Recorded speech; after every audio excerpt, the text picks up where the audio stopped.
สบายดีย้ำบ่ายจ้าพี่น้องสบายดีจ้า สองเสี่ยวสิมาอาบแดดผิวสีแทนล่ะจ้าพี่น้องสบายดีเบิร์สุขุทุกคนเด้อจ้าพี่น้องจ้าเย็นดีตอนหับจะส่งแม่น้องบอยคือเก่าคือเดิมเด้อพี่น้องมัดข่าวจ้า น้องบิ๊กกับพ่อตัดป้าบัวกับเพื่อนสิมามัดไปน้ำพี่น้องเพราะว่าตาโปเป็นเพื่อนเล่งอยากให้แล้วลุงพรกับลูกไส้หลาเพื่อนป้าบัวกับเพื่อนกับชิมัดไปมัดได้จำได้ก็มัดไปพี่น้องจ้ำคำจ้ำพ่อเฮ็ดดูเฮ็ดกินกับพากันขึ้นน้องเฮ้ย เพื่อนสาวมาซอยจ้ามือนี่พี่น้องคมไม่ยู่กับบ่มีมาอยู่ในพุ่มหมักทั่วคอนี่พี่น้องเอ้ยดีแต่ปลูกหมักทั่วคอไว้เนาะพอได้ส้นหน่อยหนึ่งแดดขัดแดดแน่เป้าพี่น้องมึงนี่แดดนะชุกขนาดเลยชุกแท้แน่นอนประบุอันนี่สู้จังสี่ละชาวนาสู้ลูกชาวนาลังสุฟ้านาสุดินเพิ่นว่าแนวนี้แหละพี่น้องเลยของแท้แน่นอนแหละนี่ลังสู่แดดนาสู่ดินไปพี่น้องสุฟ้าหน้าสุดินเตรียมอุปกรณ์ชิมัดเขาจ้ะแต่สิบริท่ายให้เบิ้งเด้อจ้ะเขามาพักอย่างชิว่าน้ำพี่น้ำน้องเทื่อนึงตอนออกไปมัดก็คือสิบริท่ายคันมันบดมันบังมีขี้เมฆแน่กับจังจีพาพี่พาน้องออกไปมัดเขาซอยเด้อพี่น้องเด้อย่านพี่น้องเมื่อยแดดเอาออกไปน้ำกระไดถ่ายอยู่ห่มนี่แหละดีแล้วเนาะไปเฮ้ยพี่น้องเอ้ยได้ให้เดี่ยวชิชุกบ่ไหว้แล้วจ้าเขาห่มก็จังหน่อยมันทนแดดบ่ไหวแล้วบ่มันเอียงแดดโพดพี่น้องเอ้ยป้าบัวว่าจะมามัดซอยลุงพรพอได้เงินย่าวไปนำได้ให้เดี่ยวว่ามันชีสุกค่าให้นะแต่นี่ฮะคำป้าบัวชีได้พอ3ให้บ่เด้พี่น้องเอ้ยได้จำได้ก็เอาเนาะใครก็บ่มัดซอยเราไปพูลุงพรกับน้องบิ๊กอยู่ห่างหน้าหนาโต่งแล้วพักเมื่อยแต่สองพอลูกกับมีดเจียงอันเครื่องตัดเขาแล้วมันแดดแห้งพี่น้องเอ้ยแดดคักแดดแน่โอ้ยช่วยด้วยพี่น้องช่วยด้วย เดือนที่จองยังบ่มีหนาวบ่ ช่วยป้าบัวด้วยบ่เฮ็ดกับบ่มีคนเฮ็ดกันบ่ลงมาซอยแล้วกับอีตนแล้วลุงพรก็ได้แล้วว่ามื้ออื่นเราจะกินแนวใดมื้ออื่นแล้วว่าแล้วบ่อยากมาอีกได้นี่เราอยากมาตัดจุ่มนี่เฮ้ยเราอยากตัดให้แล้วเราอยากมามันก็ขอบเบิดแต่ว่าเขาเนาะเมื่อวานน่ะก็แดดแห้งเราเคยเบิ่งทั้งปืนมันก็ยังอันนั้นลาวตัดกะดิตัดทั้งตอดกันมาตัดแต่วานนี่เบิ่งทั้งพื้นมันนะหรือว่าประบวสิจ้างคนมามัดมาเฮ้ยจ้างกับเบิ่งในเขานั่นนี่จะเขาเจ้าสิมัดอะไรอยู่ดอกเขาบ่มีจ้างคนมามัดซอยลุงพรบ่เนาะมื้ออื่นนี่หรือใดเนาะก็บ่พอเบิ่งลาดอกกะฮู้แต่จะคันมื้อแรงก่อนสิย่างหาคนมัดเขาเบิ่งว่าสิมีไผมามัดให้เราบ่คันมีไผมามัดให้เราใช้ก็เจ้ามามัดให้นะแก้วนี่ล่ะพุ่นโอ้ยก็บ่ทันได้คิดว่าอยากมาอันจ้างคนนี่แหละตอนเขาเจ้าถามนะโทรหายังบ่มีเบอร์แล้วยังมีอยู่ตกลงบ่สิถามบ่ว่าดอกบ่ให้โตถามอีกโตมันแรงจังว่ากันจังคนแถวบ้านเด้คนแถวบ้านเขาเจ้าก็ว่างอยู่คันจ้างก็ต้องจ้างคนแถวบ้านเด้ก็ไปจ้างคนบ้านอื่นมาคนแถวบ้านเขาเจ้าก็สิว่าให้อีเด้ก็บ่ว่าดอกยามจ้างเล่นไปหาผู้อื่นผัดว่าบ่จักตายนะแนวนั้นได้เขาเจ้าก็รับจ้างอยู่ว่าบ่สุภาพกว่าเด้อพี่น้องเพื่อนชาวป้าบัวนี่นั่งมนป้าอยู่คนละหม่องมนป้ามักตัวคออยู่พี่น้องมันบ่มีบ่อนอยู่มีบ่อนจนมึงแน่นี่ห่มเนาะเหาะอยู่นี่อยู่น้ำกันก็บ่ได้ต้องอยู่เลี้ยงกันไปเอ้ยนะบ่ต้องเฮ็ดก็ได้เพื่อนสาวนะพักอีกจักยกจังสิออกไปสู่ต่ออีก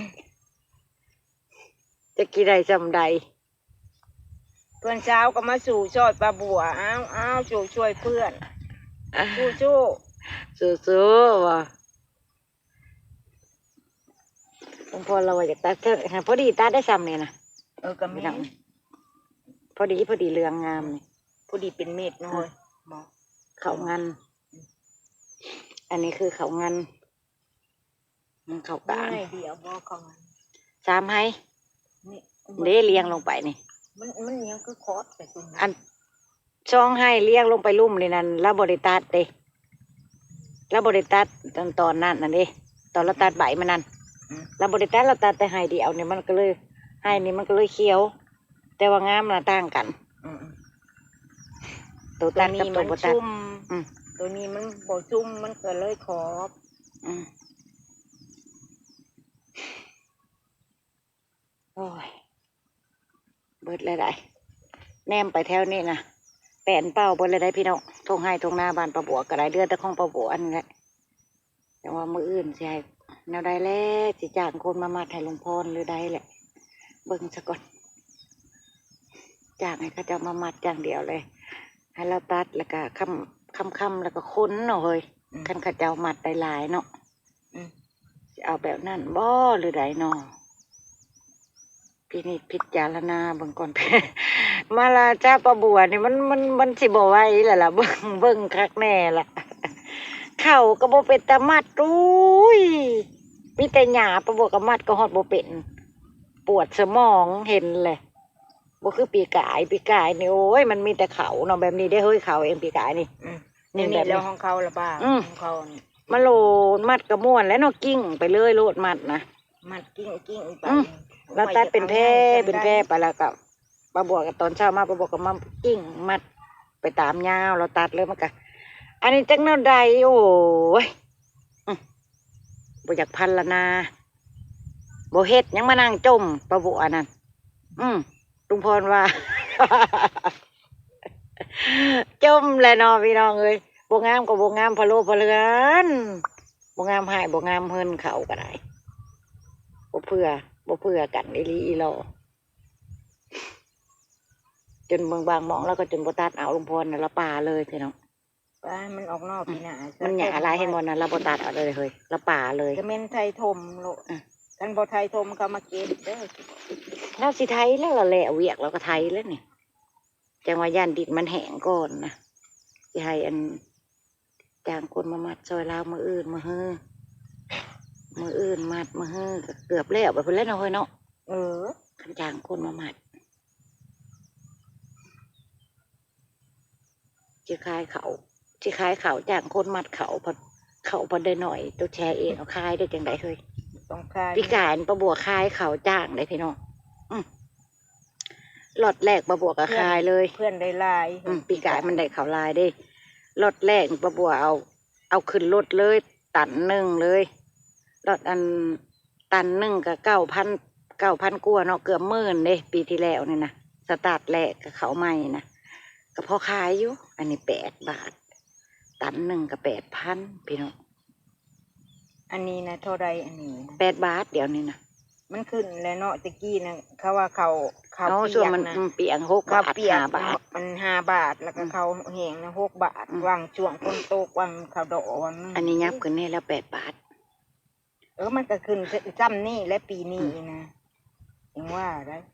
ว่าสิขายเขาวจ้างคนนี่เป็นไปบ่ได้แล้วประบัวปีนี้นะลำพังสิกินก็ สิเสียดซิวเลยนะปีนี้นะพี่น้องเอ้ยจักมันเป็ดจักไก่จักกันหมูหมากะไก่เนาะกินน้ำกันโมเมนแต่คนกินเพื่อสิฮอดเขาใหม่ปีหน้าอีกกระเปื่องเติบได้เปื่องเติบอยู่ได้พี่น้องเอ้ยบัดนี้ญาติพี่น้องมาแต่ทางไก่กะสีให้พี่ให้น้องพาพี่พาน้องไปกินน้ำแนวนี้ได้แต่ละปีนะบ่แม่นเฮาก็บ่แม่นว่าสิจำกัดไปแต่กินเจ้าของหยังเอ้ย มันบ่เต้นแต่บ่คน มากทั่วคอกับชิยานคนเต้นใส่เองแห้งอุ้มเอาตัวมือน่ะนะอุ้ยเองบ่มีแนวใส่เอง เองพวนสิช่วงว่าบักตุงแย่ก็มานั่งใกล้มันเองพวนสิว่า เพื่อนคอยประจักมักทั่วคอว่าแม่นมักอันมามุ้ยมักตุ่มแย่ย่านพี่น้องตื่นยุบอุ้ยเขาเลยกินกันก็ดอก โอ้ยข้าวขลัวได้พี่น้องเอ้ยอยู่กลางแจ้งกลางแดดต่างนั่งเว้านั่งคุยกันพี่น้องอยู่กลางทุ่งกลางท่า คนเช้า จังน้อยก่อนจังน้อยประบัวสิออกไปลุยยกไม้ บ่ด้เฮ็ดนากันเลยมาช่วยเพื่อน ได้ยินแต่เสียงแววๆอยู่ทางผมเหงาหมกตัวคอผู้เพื่อนสาวก็ได้ บ่มีผู้ป้าเฮ็ดจ้าก็เลยมาช่วยเพื่อน อืม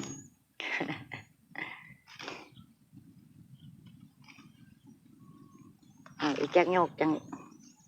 ขึ้นเฮือนขึ้นซานขึ้นไปหาแตงโยครัวกินแล้วจ้ะพี่น้องสู่อีกจะขึ้นหนึ่งให้เบิดตอกนี่ป้าบัวสิเอาให้เบิดตอกแน่เอานี่แต่ละคนเฮ้ยเบิดตอกละขึ้นเนาะนี่ โอเค เบิดตอกนี่ขึ้นถือว่ากะดีกว่าบ่มาได้ปุระซ้ำนี่กันเนาะ ว่าเองว่าร้อยพวก ปุระ100 กว่าเซนประมาณนั้น อุ้ย แต่นี่ก็มัดได้หลายเติบแล้วพี่น้องป้าบัวบ่ได้ถ่ายให้เบิ่งแต่เศร้างามแล่นกลับมาก็จังมานั่งเว้านั่งคุยน้ำพี่น้ำน้องมันจังบ่ฮ้อนเนาะพี่น้องต่างเศร้าเมื่อยแล้วก็นั่งเว้านั่งลมกัน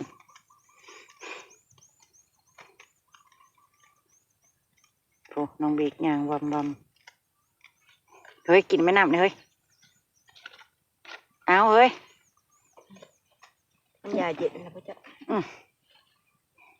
เป๊ปซี่กับเป๊ปซี่บ่เย็นแล้วล่ะกระติ้งน้ำแข็งก็อยู่น้ำน้องบิ๊กอยู่ผู้ห่างหน้าผู้ ชูชา ซาดีขนาดเมื่อยจะได้แห้งมากินซ่าบ่ลืมถามตัวว่ากินสปอนเซอร์บ่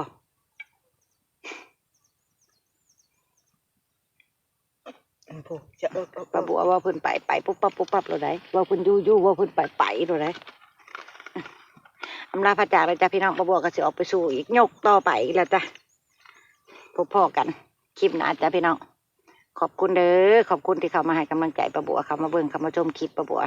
เป็นกำลังใจให้ป้าบัวทำคลิปจ้ะขอบคุณหลายๆพี่น้องไปแล้วจ้าสบายดี